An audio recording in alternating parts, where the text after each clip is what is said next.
So we're here at the International Energy Agency in Brussels, and we're talking about energy efficiency. And I have another lovely and wonderful guest with me here. Hello. Hi, Nick. Hi. So it's Bishal Thapa. Correct. And you are the Chief Strategy and Impacts Officer at CLASP.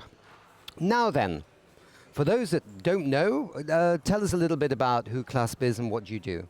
Fantastic. I certainly will. Thank you very much for having me, Nick. It's great to be here. Perhaps I'll start with a definition and understanding of efficiency, because it's very important from that perspective to then understand CLASP. Since time, human beings have always relied on efficiency to power progress. So take the example when you're a student in school.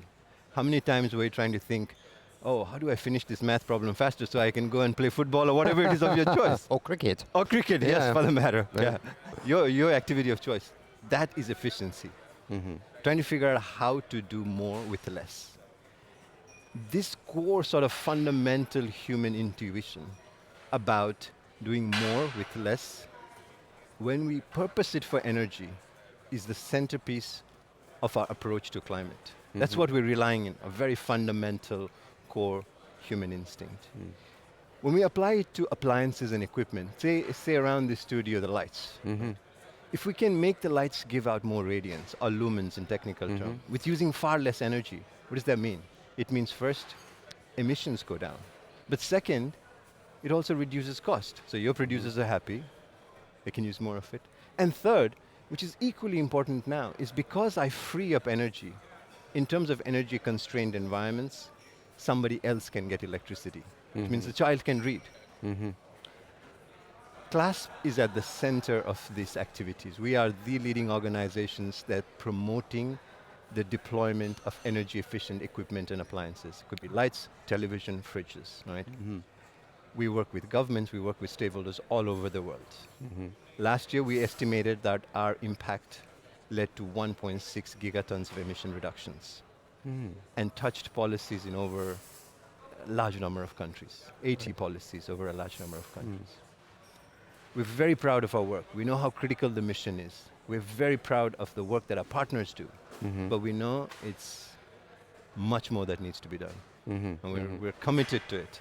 And this is why I'm here at the IES conference, to really rally people towards the solution that can be a big part of how we address climate. For the people, for planet, this is what we need. Okay. So how long has it been running? Is it an initiative? Is it a private sector thing? Is it a foundation?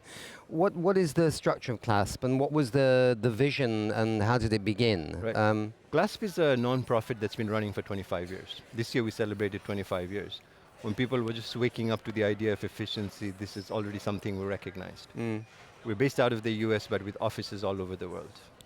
Our primary sources of engagements are with governments, and we are providing, as think tanks and research institutions, very neutral policy advices, technical advices, what to do on fridges, what to do on TVs. Right. And we're supporting governments and decision makers, whether in government, whether in industry, whether consumer groups, to make decisions that allow them to reduce the energy impact of the appliances and equipment they use.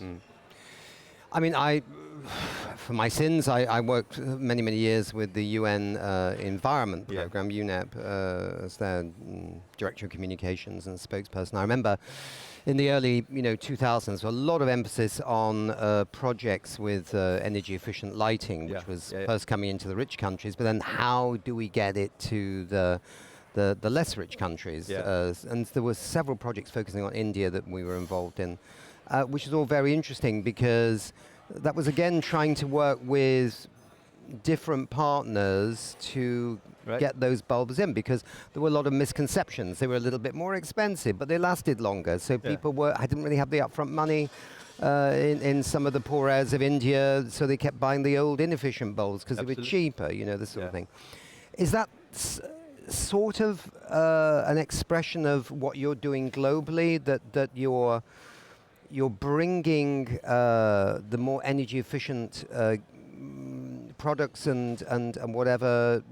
Do you need to get governments to adopt policy to maybe provide incentives, or there must be different models happening everywhere, but give me a classic example of how you got something into an economy that was energy efficient, how you work with industrial governments. Just Right. is it possible to relate that? Yes, of course, of course. And I think what we have to remember is just to take one step back Mm. and let me give you a figure, right? If we look at appliances and equipment that we use, Mhm. they account for 40% of the energy-related emissions. So Yep. we think of all these small TV lights and you think, oh, they're just little things around your house. Mm-hmm. But when you all add it up, it's a Mhm. massive number, Mm-hmm. right? It is one of the key things we have to address. And the way we address it is by providing technical neutral advice to support decision makers. So let me give you an example. One of the big initiatives we supported was this global lighting initiative called the Minamata Convention. Mm-hmm. It was designed initially to prevent the spread of mercury, the proliferation of mercury. Yep. And what it looked at was, for instance, the old CFL lights that you saw, because they have Mhm. mercury in there. And so this was a global convention that was trying to phase out CFL lighting so that it could take out mercury from the system. But when going from CFLs to this new sort of LED bulbs, it was also a huge energy savings. And so through this convention that really brought together all the countries in the world, we were able to not only phase out mercury, which is now the target in the next Mhm. few years, Mhm. but also reduce energy use from lighting. Right. And so that is an example of where we provided technical advice, we worked with governments, we worked with Mhm. industries, and got what was actually a very, very contentious, with countries disagreeing about whether should they do it or not. They thought their Mhm. positions were at stake, their historical roles were at stake, but we rallied them together. Mhm. Evidence was one of the basis for it. Mm. Now, the value of this can be felt as much in developing countries where there's a need for energy as it can in richer countries. So this convention, this effort to look at phasing out CFLs was actually initiated by a group of African nations Mhm. that wanted to move away from the dumping of inefficient products. Mhm. And this Mhm. CFL lighting was particularly because it also contained mercury, an Mm. extremely toxic substance. And so it did both. And so this is an example of how we Mm. provide advice, we provide technical evidence, we rally together governments and stakeholders to listen to each other, to address Mhm. concerns, and we allow decision makers to move forward on which we think is the path that can address climate, but in a way that touches not just the emission aspect, but also the lives of people. Mm. Mm. So we've heard a lot about energy efficiency here at this conference, Absolutely. and I think there's a report from the International Energy Agency itself on how in many parts of the world in the last few years, it's this energy efficiency improvements have kind of stalled Yeah. a bit. There seem to be various things, slightly higher upfront costs for energy efficient equipment, and some people, companies, for example, are a bit confused about how they have to link so many different digitalization technologies together to actually deliver in a factory or something. All kinds of things. But do you get a sense there's still an appetite in the countries that you're dealing with, that they understand the benefits of energy efficiency, that it's a bit like what you described at the beginning. Yeah. It makes your life more efficient. So basically you can Absolutely. do other things, right? Yeah.